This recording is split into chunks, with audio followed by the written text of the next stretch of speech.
2. 1977. London, England. Carey. The band sounded like a domestic violence case in progress.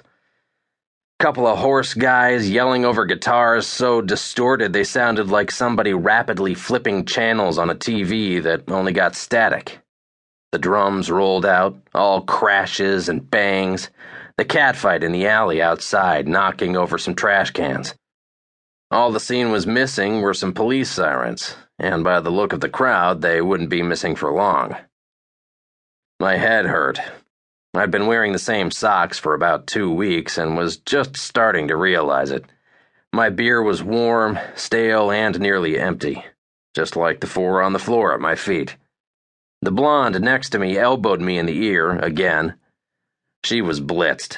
She'd bounced her tits right out of her shirt 2 minutes ago and hadn't even noticed yet. It was about as close to a perfect night as you could ask for. "Hey ho!" Joey Ramone yelled, and the crowd screamed in response. It was New Year's Eve at the Rainbow Theater. I was doing everything I could not to be happy, and it just wasn't working. I would have spat in your eye if you'd told me this last month, and I'll do worse if you ever tell anybody I said it now.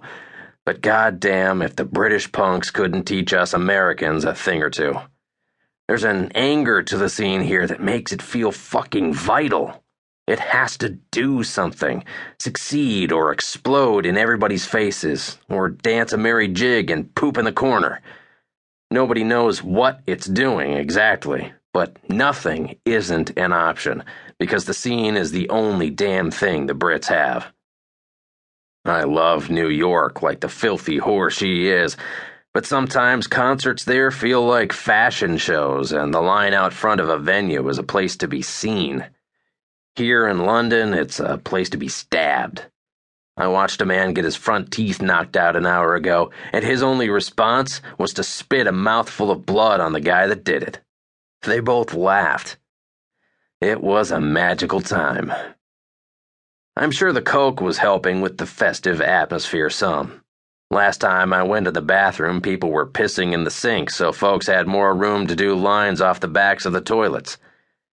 Hey, I'm not passing judgment. At least it kept these fuckers dancing. I've been to a few shows where more people were sleeping than listening to the band. The only drug I'm against is heroin because it keeps you from dancing, fucking, and fighting. And really, what else is there? I'm not crazy about acid either, but that's only because a dog lectured me about dropping out of high school for 3 straight hours the last time I did it. But if it peels your banana, you do it up. Just don't shoot dope into your arm and fall asleep on my shoulder on the way to the show. That's all I ask. But energy wasn't a problem at the Rainbow tonight. Hundreds of young punks, all stinking of cheap cigarettes and warm beer and sweat, hopped up and down to the music like hyperactive rabbits. Their heads rose and fell in great waves. A swell of greasy-haired skulls broke against the stage, where 3 skinny, gawky boys stood, each looking for all the world like dirty mops dressed in leather jackets, and flailed at their instruments like the things had grown mouths and called their mothers a bunch of bitches.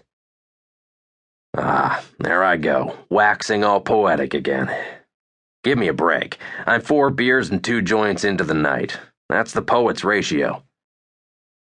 I felt an elbow in my crotch, and not in a friendly way. I grabbed the attached arm and looked down into the raccoon eyes of a short, white girl, just a touch on the pudgy side.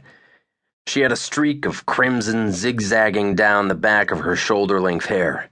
It matched the smear of blood on her black painted lips. There was a look in her eyes that said she hadn't gotten it in fun. She was wearing thick leather bracelets, black and purple leggings torn at the knees, under a tight black miniskirt and dusty combat boots. A plain white t-shirt, just a bit too tight, read, "Punk's not dead, it's just pining," in magic marker. She sneered, flipped me a V with her fingers, I guessed that didn't mean peace over here, and wrenched her arm away from me. She swam into the crowd, and I let her.